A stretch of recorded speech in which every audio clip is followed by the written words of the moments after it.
Hello everyone and welcome to today's video. Now today, I'm going to be talking about the Atlanta 1 results for Cup, Xfinity, and the Truck Series. I'm pretty sure this is the second Atlanta race, but I might be wrong on that. But obviously, like and subscribe, it would really help me. But before we get into the results for the Atlanta race, let's talk about COTA, Circuit of the Americas. I bet there's going to be a lot of international eyeballs on this race, and I'll talk about it while I'm going through it. But the Cup, Xfinity, and the Truck Series, all three of them will be at COTA.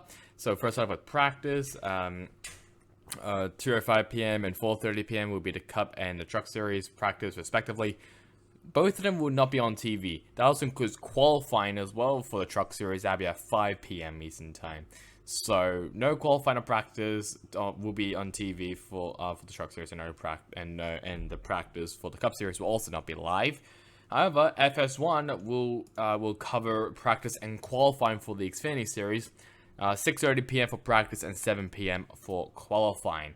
Saturday, it will then be qualifying for the Cup Series at 11:30 a.m. That'll be on FS1 and Sirius XM, and then at 1:30 p.m. will be the Truck Series race for the running of the XPEL 225. That'll be on FS1, MRN, and Sirius XM. For the Truck Series, actually, former IndyCar driver Ed Jones, he's going to be driving, well, I should say he's going to attempt to qualify in the number 20 Young's Motorsports truck. I'm pretty sure they're going to be in by onus points, but I might be wrong on that. And I don't know how many trucks are going to be on the entry list, but I bet it's going to be quite a lot. So if you are an IndyCar driver, then you can maybe expect to see Ed Jones in the truck, in the Truck Series for Young's Motorsports. And then 5 p.m. will be the Xfinity Series race for the running of the Pits Boss 250. That'll be on FS1, PRN, and Sirius XM. I don't think there's any notable drivers. Maybe there is, I'm not too sure. But I don't think there is, from what I can remember. But that's the Xfinity Series. What I'll say is that I'm pretty sure there might be around 40 to 41 entries. For context, only 38 Xfinity cars can actually be in the show. So there's going to be a lot of bumping out, which is going to be very, very exciting. And then on Sunday, it will be at 3:30 p.m. will be the Cup Series race for the running of the Echo Park Automotive Grand Prix on Fox, PRN, and Sirius XM. A lot of drivers that quite a few people will know. One of them obviously being Jimmy Johnson. He's coming back to run a second race for Petty GMS. And then we got, not Petty GMS, Legacy Motor Club. Then we got Connor Daly, who's with TNT Racing. Kimi Räikkönen, he's coming back for the 91 Trackhouse car. And then we have Jenson Button. He's going to be driving the SHR prepared Rick Ware Racing. He'll be driving in Mobile 1 car, the 15 car. Another one as well, which I just found out when I was scrolling through Twitter before making this video, is that Gunther Steiner. He's going to be in the Fox booth, I'm pretty sure, for the Cup Series. So they really are trying to get a lot of F1 talent here. Like, they got Räikkönen, they got Jenson Button, and now they got Gunther Steiner. So that's a bit of an unexpected one. But yeah, and also Kurt Busch is also going to be there as well, which is going to be great. Phenomenal, I should say. So that's going to be a really good booth, say. But Gunther Steiner, I mean, he has actually had NASCAR experience being with the Red Bull Racing team when they had a NASCAR team. So he's had some NASCAR experience, but obviously he's mainly well-known part of the F1 series. But that's COTA all done. Let's now move over to the Truck Series results. So the winner of the Freight auction of the Freight 208 at Atlanta Motor Speedway is Christian Eckes, as he gets McAnally's first win in the Truck Series. And in second place, we got Nick Sanchez, Jonathan Nemechek, Bailey Curry, Ben Rhodes, Matty Benedetto, Chase Purdy, Timmy Hill, Matt Craft, and Jack Wood ran out the top 10. Shout out to Timmy Hill as well, just want to say. Then we got Ty Majeski, Haley Deegan, Brent Holmes, Ryan Vargas, Chris Wright, Daniel Dyer, Akinoa Agata, Jake Garcia, Granite Finger, and Zane Smith ran out the top 20. No one failed to qualify, which is good. Qualifying was also rained out as well, I'm pretty sure. So, lap 24, teammates collided, Lane Riggs and Tanner Gray. Riggs spun out Tanner Gray on the front stretch. Lane Riggs was driving the one truck, if you're wondering. Lap 30, Christian Eckes wins stage 1, as you can see right here. 41, Zane Smith hits a ballast, which obviously was a debris caution, which is why you see him down in 20th place. Lap 60, Matt Crafton wins stage 2. Lap 78, Ogata spins out. Lap 80, show a video of this. Colby Howard spins in pit road by Corey Heim. Now, obviously, this is no one's fault, I just want to say. Heim was obviously told to go. Howard was coming down as well. I'm pretty sure both drivers were going to come in for fuel. Sadly, it did hinder Friesen. He was actually blocked off a little bit, and Howard was just sitting there, so you can't really do much about it. But pretty unlucky situation for Colby Howard, and luckily it didn't end in any more horrible events, we'll say, in pit road, because obviously we know how dangerous pit road can be with crew members coming out of the wall and working on the car and stuff. So luckily no one was injured in that situation, which I'm very happy about. But pretty unlucky for Colby Howard. I'm pretty sure he was running maybe inside of top 20 when it happened. So yeah, sucks for Howard. Lap 84, Sanchez gets spun out by Corey Heim on a restart. Lap 97, Dean Thompson gets into the wall. Lap 123, Nice teammates collide. I've been in Carson Hose Far and Lawless Allen. Both of them get into the wall. And lap 137, I'll show the video of the finish. Christian Akers wins the Freight 208. A crash happens behind him. Tyler Ankrum, Stuart Friesen, and Zane Smith involved. Now the crash also I'm pretty sure happened who was it, Ben Rhodes and Bailey Curry, I'm pretty sure, coming up to the into the front stretch, and Sanchez also got loose off turn 4. So it was a very crazy Atlanta Speedway race, but yeah, not as crazy. I guess not much of a shit show than the Xfinity series that obviously was earlier. But yeah, so congrats to Christian Eckes and getting McAnally's first Truck Series win. Let's also have a look at the finishers outside of the top 20 for the Truck Series. Spencer Boyd is down there. I don't think we didn't even talk about Spencer Boyd, so that doesn't really matter. Lane Riggs, obviously he was involved with Tanner Gray. Tanner Gray, speaking of him, he was in 24th. Stuart Friesen, he continues his horrible run, start for the start of the season for the Truck Series, and Carson Hose Far and Lawless Allen down there in 31st and 32nd, and then Corey Heim down in 34th. So, that's out of the way. Let's now talk about the Xfinity Series results. The winner of the Raptor King of Top 250 at Atlanta Motor Speedway for the Xfinity Series, can you take a wild guess? It is Austin Hill. Who saw that coming? There we got Daniel Hemrick, Ryan Truex, Parker Kligerman, Riley Herbst, Brent Moffitt, Josh Berry, Jonathan Nemechek, Sam Mayer, and Justin Haley ran out of the top 10. Then we got Ryan Sieg. Then we got Ryan Sieg, Cole Custer, Brennan Poole, Anthony Alfredo, Jeremy Clemens, Jeb Burton, Sammy Smith, Patrick Emmerling, Brian Jones, and Greg Goldie ran out of the top 20. Only one driver failed to qualify, that being Dawson Cramen in CHK racing car. The qualifying was also rained out just like the Truck Series as well. This race, I'll say this first of all, this race was a shit show. It was just full of cautions on the first half, and I'm going to list every single one of them, so be ready. Lap 2, Joey Gaze gets into the wall by Cesar Baccarella. Lap 12, Kaz Grella, Gareth Smithley, and Jeffrey Earnhardt wrecks in turn 3. A 22-minute caution, apparently. Lap 27, Kyle Weatherman gets into the wall. I'm pretty sure Jeb Burr and Josh Williams also got a piece of it. Pretty sure there's also a debris as well, somewhere between that. And lap 35, the only entertaining thing other than the finish, Josh Williams parks his car on the start-finish line due to debris coming off the car and NASCAR telling him to park it. Technically, he did park it, just not in the correct way or correct position, we'll say, or area. But it was kind of funny. He was in NASCAR jail, apparently, as well. And he wasn't allowed to talk to any reporters. And apparently he's I can't remember who was. Oh crap! It's like Dustin Albino, maybe. I think it might be Dustin Albino. Well, I might be wrong, but I saw a tweet from my NASCAR reporter, which I follow on Twitter, and he said something about what are they going to do? Fine me? I can't afford it.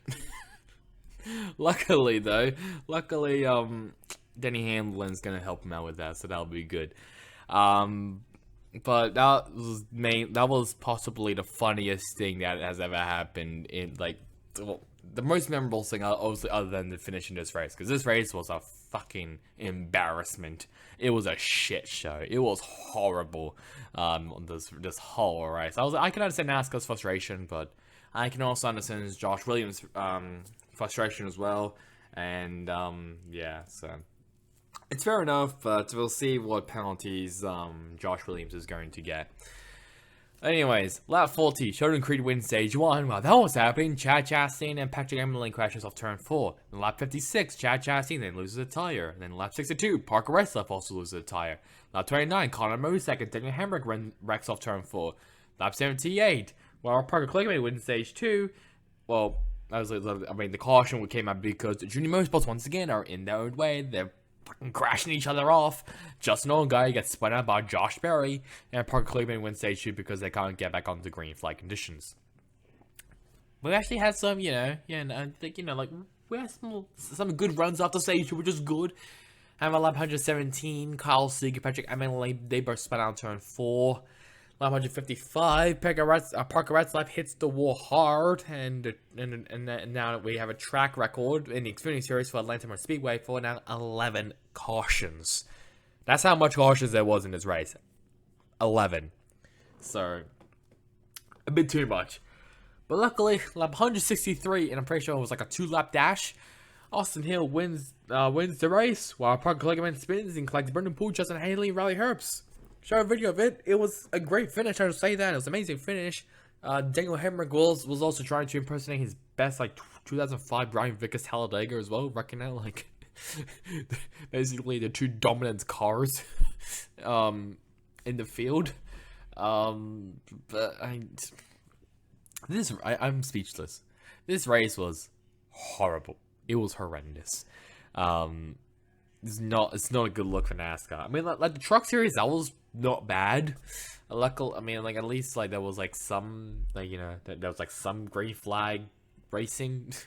At least there wasn't a lot of cautions. But God, why do they have to reconfigure the track? Justin Allgaier even said that this is an embarrassment of the sport that after he wrecked out. Such an embarrassment that I can tell they really don't care about the fans or the drivers. They just want the good racing product. But Jesus Christ, NASCAR! Jesus Christ, Atlanta Motor Speedway! What is wrong with you? Is it ISM? I'm pretty sure ISM owns Atlanta Motor Speedway, which I'm pretty sure is also owned by NASCAR. Why did you reconfigure Atlanta Motor Speedway? Why did you? Atlanta Motor Speedway, the actual speedway itself, before they fucking reconfigured it, that was pretty decent. It wasn't the best, but at least it was decent. At least it's not like Texas Motor Speedway bad. Now, it's probably going to be Texas Motor Speedway bad. But, I don't know. It's stupid. I'll say that. It is completely stupid. But whatever. I digress. I'm just a fan. I'm not part of the higher-ups in NASCAR, so I guess I have no idea what the hell I'm talking about. Let's just have a look at the other finishes outside of the top 20, because this race was obviously a shitfest. There's Sheldon Creed, who apparently didn't win stage 1. Who won stage 1? Oh, Austin Hill apparently won stage 1. That was my bad. I mean, he came second, so it's close enough. Who else? There's Chad Chastain down there, which caused a caution. There's Parker Retzlaff. Jalen Smith had a rear gear issue. There's just an old guy in 29th. There's also Josh Williams in 32nd. In last place, Cesar Baccarella and Joey Gase, who completed only one fucking lap. So, that's it for the shit show of the Xfinity Series. Let's now move over to the Cup Series. So the winner of the Cup Series race at Atlanta Motor Speedway for the Aim Better Health 400 is Joey Logano, who basically dominated this whole race. Then we got Brad Keselowski, Christopher Bell, Corey LaJoie still doing a fantastic job for Spy Motorsports. Tyler Reddick, Denny Hamlin, Ryan Blaney, Eric Jones, Ty Gibbs, and Kyle Busch ran out the top 10. Then we got Austin Cindric, Noah Gragson, Ross Chastain, Alex Bowman, Todd Gilliland, Adrian Allmendinger, Ricky Stenhouse Jr., Josh Berry, Martin Truex Jr., and Austin Dillon ran out the top 20. No one failed to qualify, obviously, as there are those 36 charters. But stuff that happened, lap 10, Bubba Wallace, he spun himself out, I'm pretty sure on the backstretch. Lap 60, Joe Logano wins stage 1. And then on stage 2, also Cindric, his teammate, one stage after passing him on the final lap, and I'm pretty sure on the final corner. I'm pretty sure Cindric, Logano, and Reddick were 3 wide into the line, so it was a pretty good finish. Lap 190, I'm going to share a video of this. Kevin Harvick spins out due to air being taken off by Ross Chastain and collects Austin Dillon, Kyle Busch, Josh Berry, Chris Buescher, Harrison Burton, Bob Wallace, William Byron, Ty Gibbs, and BJ McLeod. Now, Chastain did come onto the radio and basically said that he didn't touch him. I mean, from the video that obviously I'm showing, it's pretty difficult to say if he did touch him or not. So we actually have no idea unless we get a freaking onboard camera of Kevin Harvick's rear bumper or Chastain even. But I'm not too sure. I can't really see it. I couldn't even tell if he was telling the truth, but it is what it is. And pretty sucks for Harvick as well because he was leading during that time. Chastain was second, so Harvick could have maybe won another race. Well, won a race, but sadly that didn't come to fruition. Another driver which was screwed over was Eric Almirola, as he actually lost a tire and triggered a 5-car pileup involving Kyle Larson, Justin Haley, Lee Tyler Reddick, and Daniel Suarez.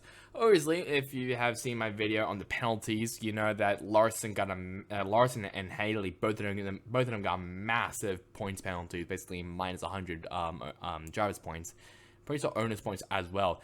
Larson, he is down in 33rd in the standings, and Justin Haley, he is still in the minus 25 or 24 points, I'm pretty sure.